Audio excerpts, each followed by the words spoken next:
Hello, friends. Robert Bevan here, the author of the Caverns and Creatures series of comedy, fantasy novels, and short stories. With me is Sam West, and today we're going to be talking about the spell Magnificent Mansion.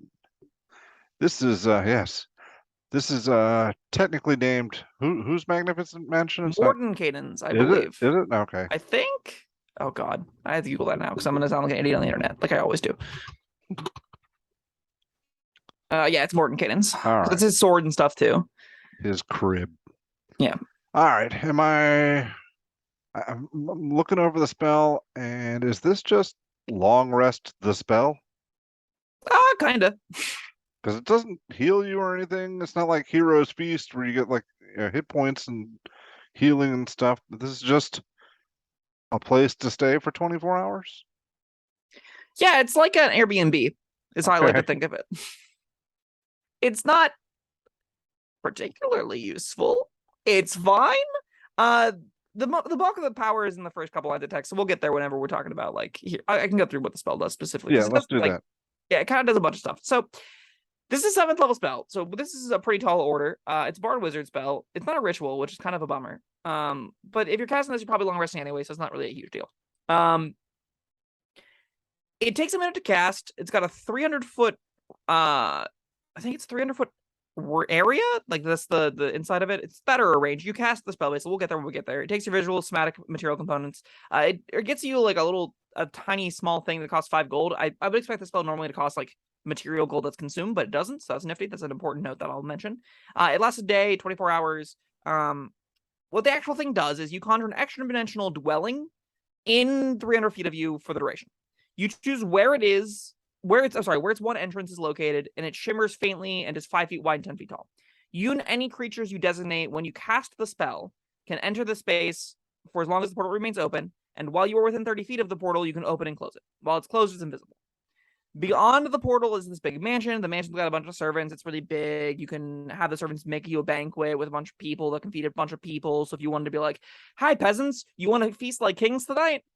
Magnificent mansion, have them all come in, feed the town for however long you need to, right? All the servants are obedient to you. Each servant performs any task a normal human servant could, but they can't attack or take any actions that would be directly harmful. So this isn't really like a defense effect that the servants do. They just kind of like facilitate convenience. Mm-hmm. This is kind of like a very like the upcast version of Unseen Servant in that way. Servants can go anywhere, can't leave. Furnishing other objects dissipate into smoke, so you can't like steal shit and sell it later. And whenever spell ends, any creatures or objects inside are shunted out into other space. Gist of it, you make an invisible portal that you can open and close, that you can have any number of creatures you designate be able to enter it, which means other things can't enter it regardless, even if they can see it. And you can kind of like safely rest in here. You could again throw a party. You could do whatever you really would want to do in a very fancy estate for 24 hours. Yeah, you say it does a lot of stuff. I feel like it has a lot of text, but doesn't do The much. stuff that it does isn't particularly useful, is where it lands, unfortunately. So, like, having 100 near transparent servants means you can do some fun Rube Goldberg machine building. You could have very specific Sorcerer Mickey fantasies play out where you have the dishes being done and giant piles of books being shuffled through. You can have them. They function as human servants. So if you would have 100 human servants, everyone go into this library of books that I brought you and find all references to this individual. It can do that. At least I would interpret it as that it can do that. So like there will be some times you're like, man, I really just wish we had more hands or eyes that could go on this thing to expedite a task. Magnificent Mansion can do that. Is that useful? No, certainly not. But it is something it can do. Again, it gives you like a feast's worth of food. So it's like a upcast conjure food and drink. That's not that good, but it's something. It gives you like a space that can be however you describe it or want it to be.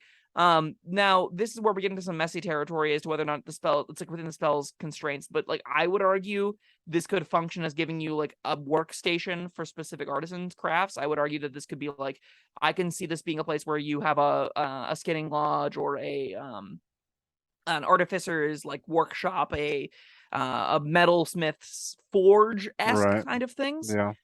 That is me stretching. That's not Yeah. explicitly listed, but I would argue it's within the domain of the you make a bunch of space and furnish it however you'd like. I would say those are furnishings. Outside of that, though, which again, all of what I just said technically is a lot, but isn't particularly practical. This spell is a invisible long rest in a box, and that's basically it. It's like a rope trick. Yeah, it's like a very big rope trick. Yeah. I don't know. This is you say this about spells occasionally. It feels. I mean, for using it for a long rest, okay, good for players, and relatively harmless. But as a DM tool, I could see like like a little mini adventure taking place in a magnificent mansion. You get invited to this party, and yeah, you got to go solve a mystery or something. That could be fun. But maybe like you're a DM and you're pretty bored of whatever the current encounter is. Like the players are engaged in having a good time, but you're like, oh my god, I don't want to keep going through killing all these undead things. yeah, You could have a stranger appear and have this mysterious gateway open that they're allowed into for some reason, and then you have this quick extra dimensional little one shot where they go through some other wackiness, gives you a little bit of a breath from wherever you currently were at, and then they can step back out and go back into different adventures down the road. That definitely feels like what it's supposed to do. I would even go as far to say this feels more like a magic item. This feels like a bag of holding. Is like as far as like its utility goes. This feels like it's a you should have a tiny little house that you plant on the ground and it expands out into this extra dimensional door. And as you go into it, you are now in the tiny house. That's what this feels like to me. It doesn't feel like a spell. yeah. I mean, it does if you're just using it as a rope trick, but then you got rope trick for that. Rope trick exists. Yes. Yeah, like tiny huts, the kind of the expressed like this is the third level version of this effect that I mentioned or that I wrote down in our notes, just because rope or tiny huts like pretty infamous at being a how do I get at my party and prevent them from having safe long rests when they have tiny hut, because you just basically make a little igloo around yourself that you just hide in and it's invincible. And normally what you do is like the way that you stop your players from long resting in tiny hut everywhere, just like in the most dangerous environments, is you have the whole series of monsters waiting outside of the hut that they can very clearly see. And the point of Magnificent Mansion for 4 more levels is it's invisible. And that is not enough of an upside. It's just not. No, and then in fact, the other thing I would want to compare it to is Hero's Feast. And you get a feast, but the feast, you don't starve to death. That's good. But yeah, Hero's Feast is a level lower too. I feel like that's and it gives you a bunch lot more beneficial. buffs. Yeah. Yeah, I'm inclined to agree. Granted, that one costs you money, and this one only costs you like a 5 gold thing that you get to keep forever. So, I'm sorry, it costs you 15 gold because it's a series of small 5 gold items. My apologies. A miniature portal carved from ivory, a small piece of polished marble, and a tiny spoon. So. Yeah, again, those I are was consumed. looking to see if that bowl for Hero's Feast that is consumed. That's an expensive one. Yeah. Yeah. It's something you cast like once a campaign. We talked about it before.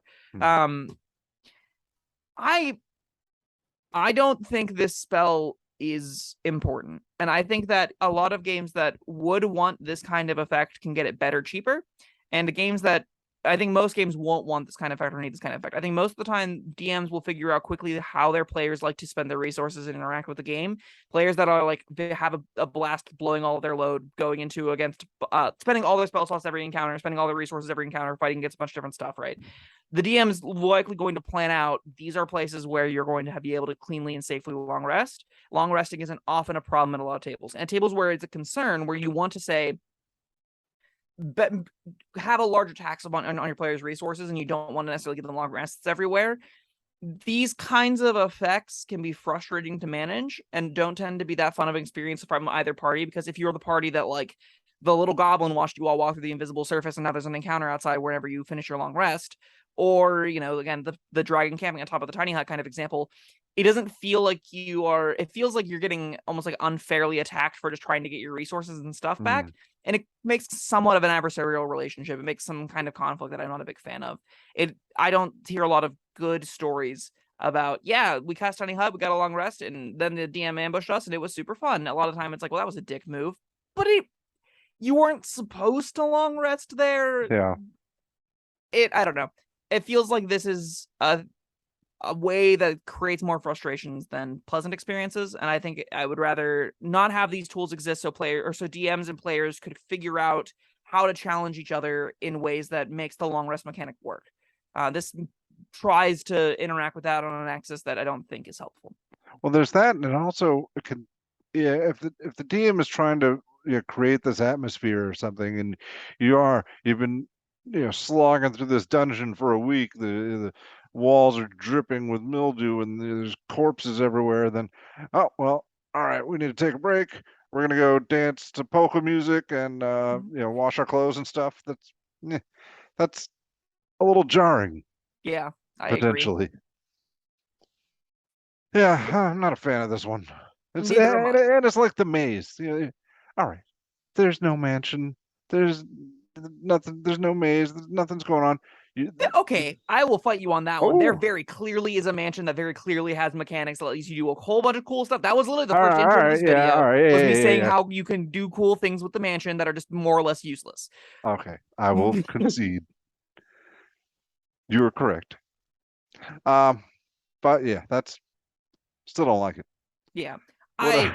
I really think this should be a magic item. I really think this should be like something the DM pulls out when they want to use it. They want the players to have access to it when they don't mind having genre breaking or the atmosphere breaking kind of levity that this can bring, depending on where they're at. That seems like something the DM should be navigating and just being like, players, no, you have this whenever you want. That's not really for me. All right, you got a rating? I think this is loosely a 2. It's a 7th level spell. What it's good at doing, oh god, am I gonna give this a 1? Because what it's good at doing, it's that lower level spells do as good as this, I think. Give it a 2, so I can give it a 1. I can't think of situations where it's like really that good. I'll give this a 2 specifically because I know there will be some players that want to have their own personalized estate, and this is that on a 7th level spell. If you want to make your own laboratory, your own castle, your own whatever every long rest, this lets you do that, and that's really the only thing I think that justifies giving it a 2. Otherwise, this is uncastable. I'm gonna give it a 1. I just plain don't like it. All right. All right, that was Magnificent Mansion. Thank you, Sam, and thank you everyone for joining us. We'll see you next time. Bye-bye. Thank you for watching. If you found this helpful, informative, or entertaining, I'd really appreciate it if you hit the like button below. You needn't smash it. A gentle tap will suffice. If you want to see more videos like this, subscribe to the channel. And make sure you check out the links in the description where you'll find my Caverns and Creatures series of comedy fantasy novels, Sam's full review of the spell, and other fun things.